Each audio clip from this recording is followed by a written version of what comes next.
Et on se retrouve déjà pour l'épisode 2 du devlog de mon jeu.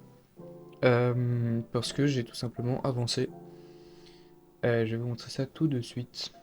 Donc on se retrouve dans notre canevas et on peut voir ici que j'ai rajouté une ligne PNJ. Donc ça va être l'ensemble des intelligences artificielles dans le jeu. J'ai pas encore tout prévu, mais pour l'instant je sais qu'il y aura des humains, des animaux et des créatures.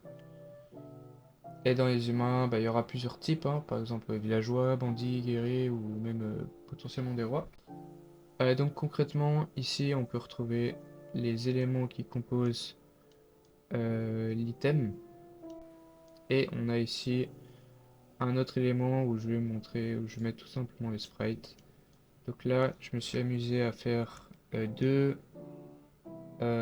personnages, deux animations en utilisant euh, le même modèle que mon player de base. J'ai utilisé euh, ChatGPT pour faire le code du PNJ. Ok, ici on peut voir les deux PNJ que j'ai fait.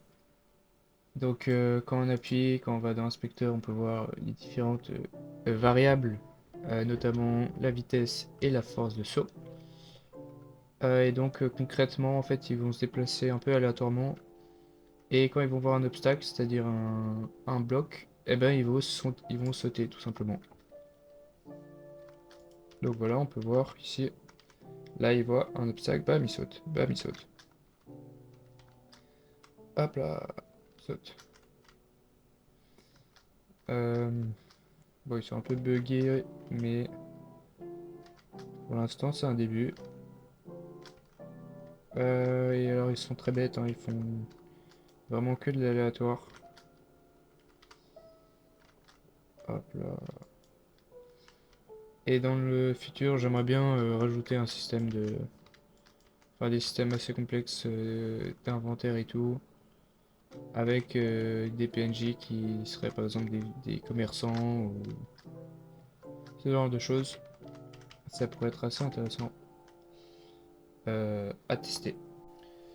Et donc voilà, c'est tout pour ce devlog numéro 2. Et j'ai hâte de faire la suite.